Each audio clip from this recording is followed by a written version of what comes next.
Hello, everyone. I'm Al Deldegan, creator and producer of the Leaders, Innovators, and Big Ideas podcast, supported by Rainforest Alberta. This podcast showcases the people who are working to improve Alberta's innovation ecosystem.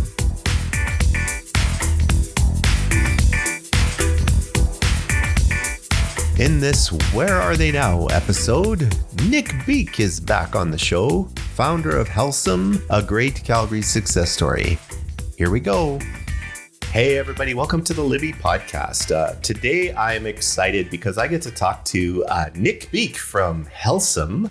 And Nick was on the show back in August 18th, 2020 on episode 79. And this is episode 309. So it's been a while since we talked to you, Nick. Thanks for joining me. Thanks for having me back. It's been quite a long time, 5 years. Well, you know, a lot happens in 5 years. And I definitely want to talk about Helcim and some of the cool new things that you're doing as an organization. But before we go there, what's happened in your life since then? That's 5 years is a long time. I've got a lot more grays. I hit 40, so I certainly feel old.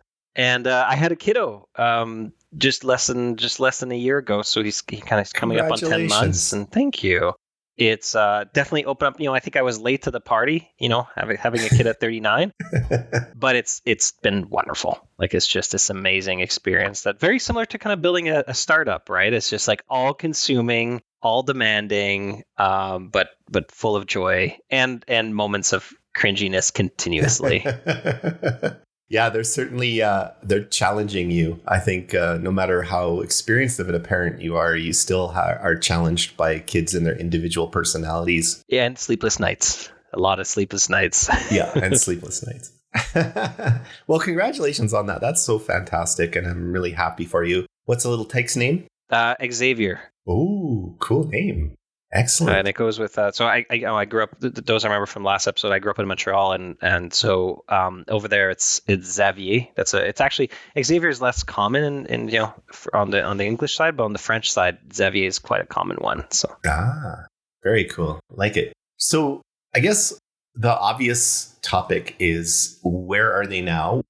Before we jump into where Helcim is today, what are some of the key things that have happened since that last episode 5 years ago?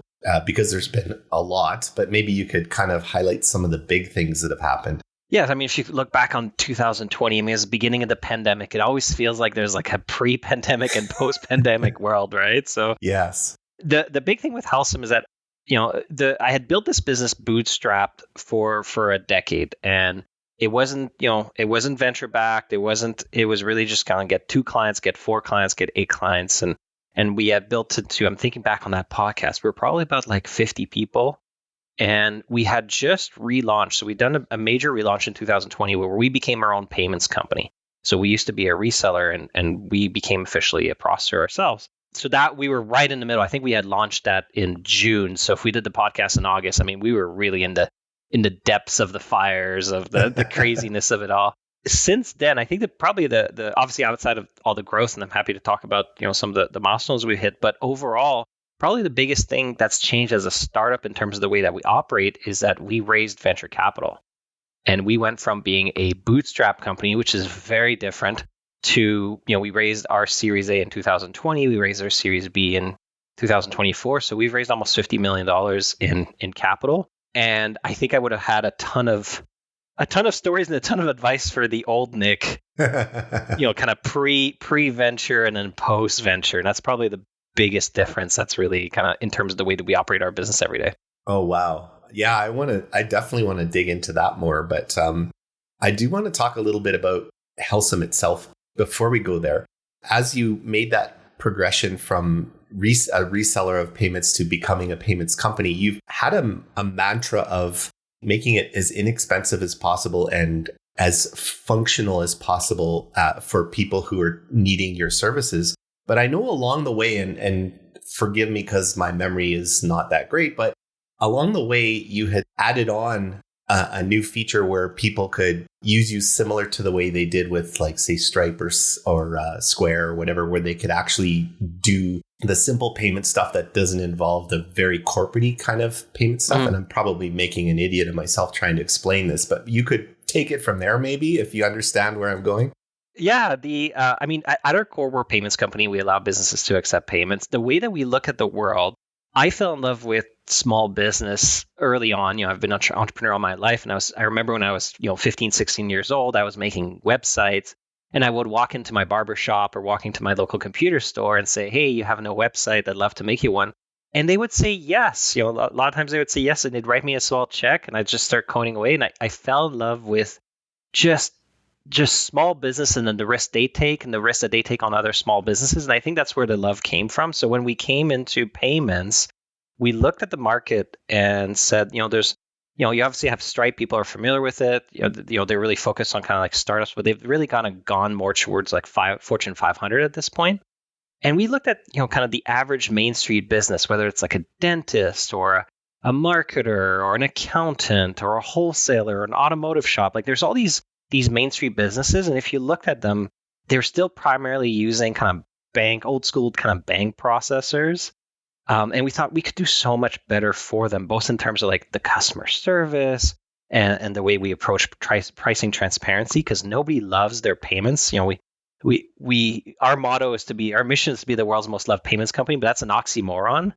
Nobody loves their payments company. It's a bit of like the devil, and you have to have it. So we really tried to change that perspective. But I think that love came from that origin of me as an entrepreneur and just always being thankful that small business owners were taking risks on me and wanting to somehow, really champion them. And that's really where it kind of all started from. Excellent. Well, that was a much more eloquent explanation than what I was trying to go for. But I live and breathe this thing. So yeah. You probably said it more than once. And there you go. Excellent. Well, okay, let's talk about some of the key differences between, other than the obvious, of being a bootstrap company and then becoming, I guess, answerable to a bunch of investors who gave you a lot of money. First of all, I imagine all of a sudden you had, relatively speaking, you had a bunch of money now that you could do things that you didn't have the ability to do before, at least not quickly. So you started out, you said, with 50 people in the company, last time you were on the podcast. And so now, how have you grown, and what were some of the key things that were enabled by getting that financial backing? Yeah, so I mean, we just give you a quick sense today. So, we're servicing over 20,000 locations. We have almost 170 team members. We service businesses across Canada and the US, and we processed over $4 billion last year in payments. So, like, things have grown quite a bit for us. So we're really thankful for all the businesses that have supported us. In terms of like the big difference is, yes, you get a bunch of money, but it's also, when you're a bootstrap company, typically if you're growing, 30, 40, 50% year over year, that's wonderful. That's fantastic. And you can build a huge business from that. But when you kind of take on venture capital, the expectations with those dollars is that like you're at least doubling your business year over year. And that feels easy at the beginning if you've got good momentum, but that becomes like an unnatural motion.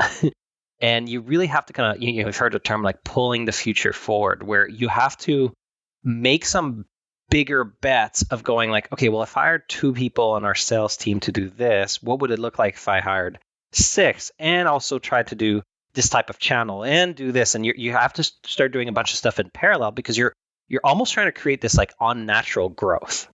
And but that's what the money's for, right? Mm-hmm. It's really to try to create these super accelerated businesses. But it's a very unnatural motion, because I think the way that you operate as a bootstrap company is like only spend the money you have, do one experiment at a time, see what works, see what doesn't, and you kind of have to just start running a ton of stuff in parallel. And take a lot more risk. And the failures are bigger, the risks are bigger. It takes a while to get used to. And the pressure is definitely different, because I think when you're bootstrap, obviously most entrepreneurs are super driven, which is why they've become entrepreneurs in the first place. But you really only answer to yourself, right? So if you screw up and you didn't get the quarter or the year that you wanted, you just go, okay, what could I do differently? All of a sudden, you have to kind of report on a quarterly basis to your board of directors, going, here's what worked, here's what doesn't. And that really changes your mindset for better and for worse, I will say. I don't think I'll to all the listeners, I'm not necessarily a believer that like a venture-backed business versus a bootstrap business, like one is better than the other. They all have their place. And it definitely makes you operate differently. It's sometimes for the better, sometimes for worse. And we can kind of dive into that. Oh, most definitely. But I guess that I'm trying to understand from a bootstrapper type business guy who I am to you're getting forced to grow faster. You're going to have to hire a bunch of people fairly quickly, and maybe before, and you can obviously comment on this, but maybe before you spent a little bit more time finding people and really trying to see if they're a good fit, and then you're kind of pressured into do that a lot faster. That may or may not be the case. You can comment on that. But in addition to that, did you feel that you ended up having to let go of some of the reins on the company because now you have these people that you're accountable to? Yeah, I think that you are forced to hire, you have to raise your bar, hire some people that have seen it before, or certainly have that drive to go at the pace that you're trying to go at. And you're trying to do so many things in parallel that you absolutely have to hire people that you're willing to kind of let go of the reins and let them run with it. But then the demand on you doesn't change. The volume doesn't change. It just changes in terms of what you're focused on. So you're working on the next strategy, the next bet, the next idea. So I think that I naively went into it thinking, I'll have this great executive team, and then I'll be able to kind of sit back a little bit. And it's like, no, it's actually just even more demanding, just in a different way. Right. But that's what I signed up for. Oh, of course. No, that's I think that's probably makes sense to a lot of people as what it probably would look like.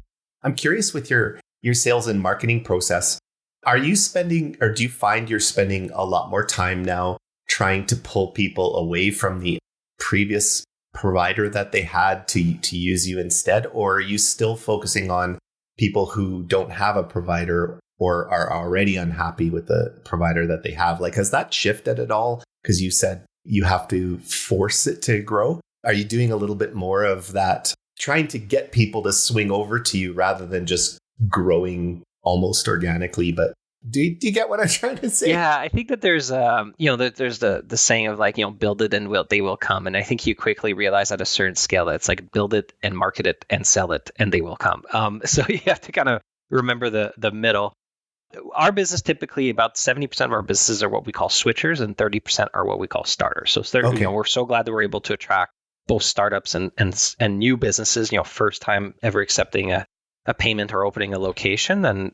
But 70% are switching. And if you recall, we're going after these kind of more traditional Main Street businesses like a dentist or an accountant. Chances are they're already accepting payments. Like Visa, MasterCard have done a fantastic job in the past 40 years of convincing everyone to accept payments. We just have to show them that we can be a more affordable provider, a better partner. So it's a whole lot of switching. And we typically, when we get in front of business and they find out about us and they see the rates, they see the reviews, they see the software, and they're like, oh, okay, yeah, that's obvious choice. And we're really effective at switching them. The challenge we have is that it's such a big market that it's really about, sometimes it feels like you're trying to boil an ocean, where I can still point at a dentist across the road and they might still not have heard about Helcim. So you really have to kind of pick your battles as you're making these marketing initiatives, because if not, you're gonna, if you try to boil an ocean, you're really gonna find yourself not feeling like you're being effective at anything. Right. Well, I imagine that these days your platform is obviously solid. There's a lot of people using it. Is it? I'm making the assumption, but it's pretty obvious that it's scalable to the point where bringing a whole bunch of people on board doesn't really cause you to be in fear of not being able to handle the traffic. Like you've put all that structure and infrastructure in place by now, I imagine. So is there any concerns with the speed of the growth, even though obviously you want a fast growth, but is there any concerns at this point with the speed of growth? It's a good question. I think that you're always trying to hedge both sides. So, we have an engineering team. Our product and engineering team is about 90 people, and our marketing and sales and marketing team is about 20. So we definitely have, we're a technology company. You make those big investments into that scalability and into be able to onboard a ton of businesses. We still have less than 1% of the market. So we've got a lot of room to go. And just to give you some stats to understand how big the market is. So Square, obviously, well known, very popular with coffee shops and those types of merchants. They have $50 billion publicly traded kind of market cap. They have 2.1% of the US payment market, right? And Wow. Stripe is, enormous. They've announced, they've processed, 1.4 trillion last year in volume, and they have about 6% of the market. So the market is enormous, which is exciting in terms of the size of the opportunity, but it also shows that there's a lot of room to go. And to kind of go back to the root of your questions, you're always kind of trying to go, okay, do we hire another engineer, or do we hire, even with us being a venture-backed business, having more money in the bank, I like to say, like, everybody's got budget restraints. It's just how many zeros. When you were starting in your Bootstrap, you're like, oh, I got to buy 3 laptops. How am I going to make that work?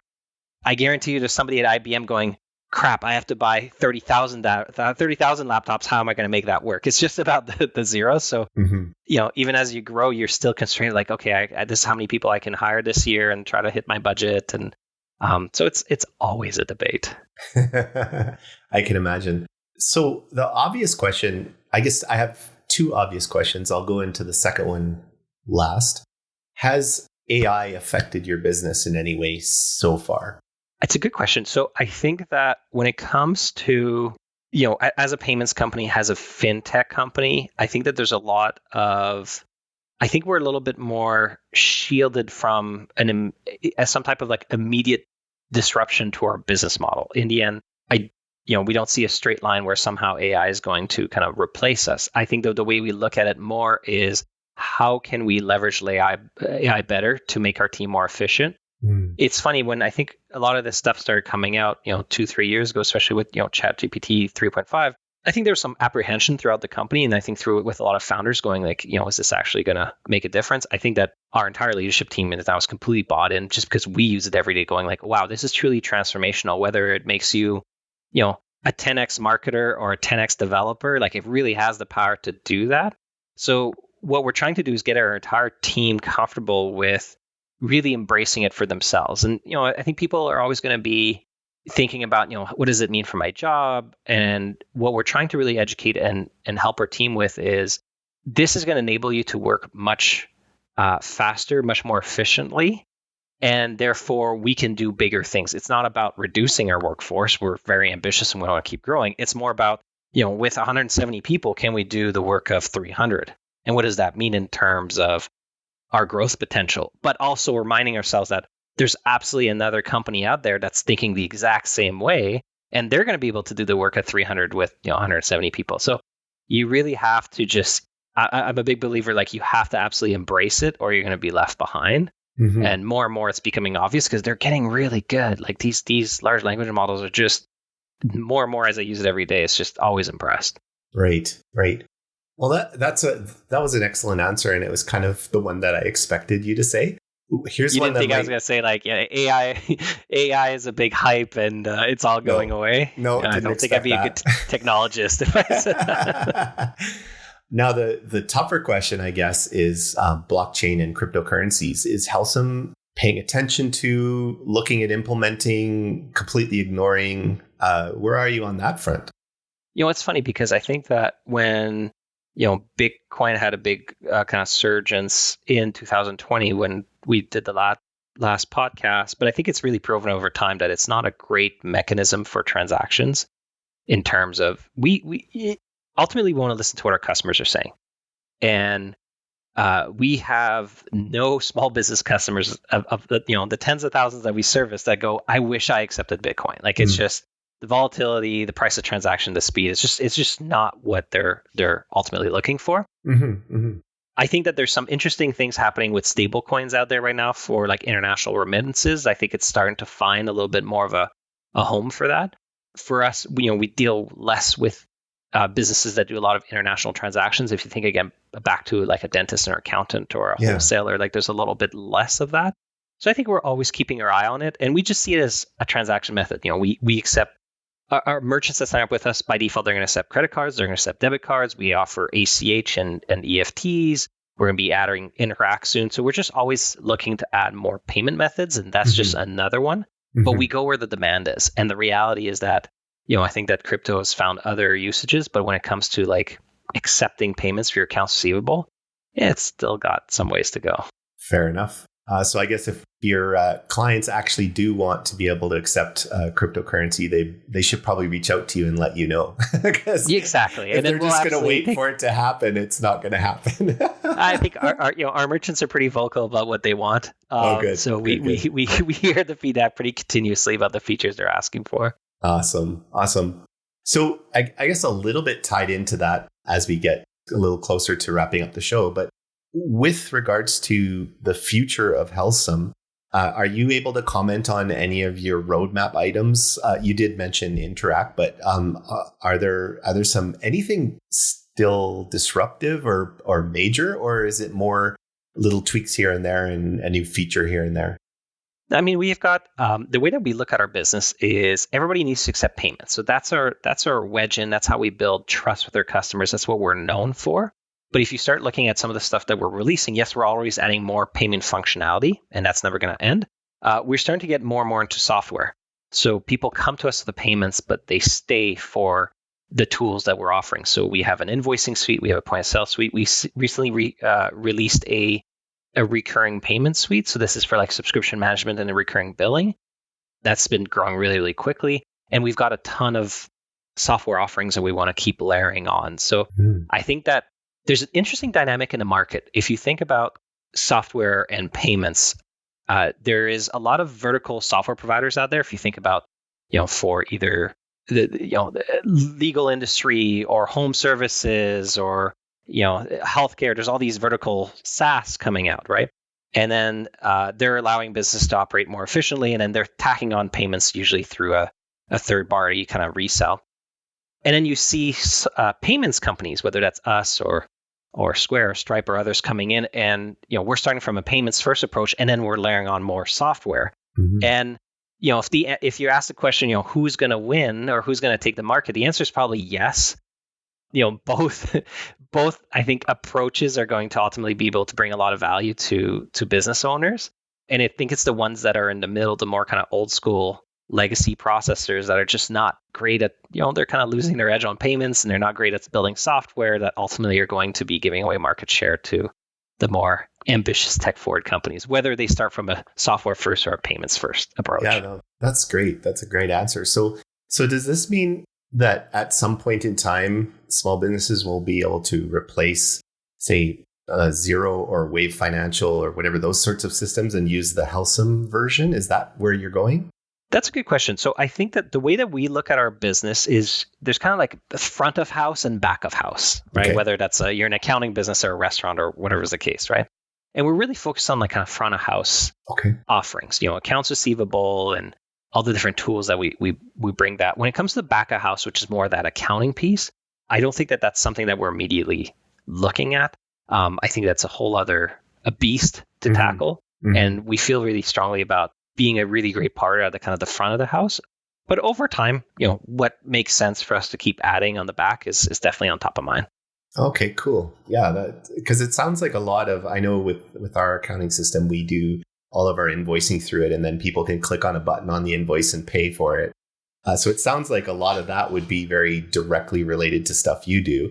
But then they also provide our general ledger and all the reporting, the financial reporting and stuff like that. So yeah. Well, on the accounting front, we released a few years ago our Xero plugin, and then last fall we released our QuickBooks plugin, and they've been fantastic growers for us. And essentially what it does is that it allows you to keep using QuickBooks, but it replaces all the invoicing payments with Helcim, which means you're getting your money faster at a better price, while it's not actually replacing the QuickBooks suites and the back-end services. So that's kind of how we sneak our way in. Okay. And you get to have keep using the QuickBooks that your accountant knows, and I don't know if loves, but knows, while taking advantage of a more modern payment offering. Right.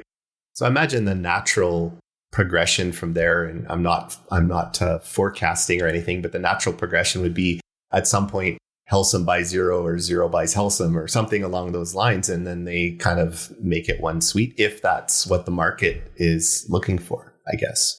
I think that's probably pretty far down the future. Xero's a pretty big company, but we hope we can grow to that size where we have those deep pockets. But we'll keep working hard to aim for that. That's awesome. Before we wrap up, Nick, is there anything else you'd like to share with the listeners that I haven't already enticed out of you? I think that maybe a quick note on, everything that's happening between Canada and the US and, the trade war that is brewing. I think it's an amazing time to really, you're seeing this civic pride, this national pride coming out of Canadians that I think is wonderful. Mm-hmm. Helcim's always been a big believer in building a big, fantastic business right here in Calgary and really putting Calgary's, helping putting Calgary's name on the map in terms of tech. And I think that businesses of all sizes, from startups to mainstream businesses, are really starting to value supporting other Canadian businesses. And I think that's going to be a wonderful opportunity for business of all sizes to be able to support each other, for us to be able to really build some fantastic national champions in this country. So I think it's, as much as there's a lot of uncertainty going on right now, I also think it's the silver lining is that it's quite an exciting time. And if I was, starting from scratch as an entrepreneur, I think now is one of those like windows in history where you go like, this is the time to build something and to go, build something that Canada is missing. Because I think you're going to have the support of the country to make your business successful. So, I love it. It's 100% true. I totally agree with you. A lot of people ignore the silver lining because they're too busy being angry about what somebody's doing. And, like you said, with the tariff and stuff, we're going to start having to focus a lot more on what we can do within Canada and within Alberta, for that matter, in order to keep things rolling and keep things growing. And then eventually that'll all get ironed and worked out. And then we're in a stronger place to be able to grow from there. So yeah, I agree 100%. It's not that, exactly. And it's not that we shouldn't be angry, but we should put that energy to good use. And, a crisis is a terrible thing to waste. So let's take advantage of it and turn it into an opportunity for us to make our country stronger. Excellent. Well, thank you so much, Nick, for your time today. I really appreciate being able to catch up with you. And I wish you all the best. I think you have an amazing company.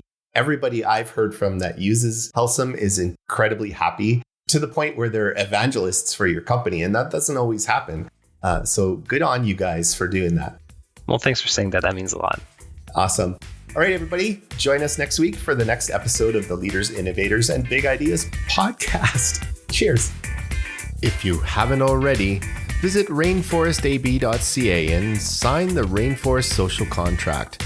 Become part of the inclusive, silo-busting, sector-agnostic, all-industry, open-sourced, ego-shrinking, ecosystem-building, entrepreneur-focused, wide-open social barrier-smashing community known as Rainforest Alberta. This episode is brought to you by New Idea Machine, a unique blend of a tech incubator and a software development powerhouse.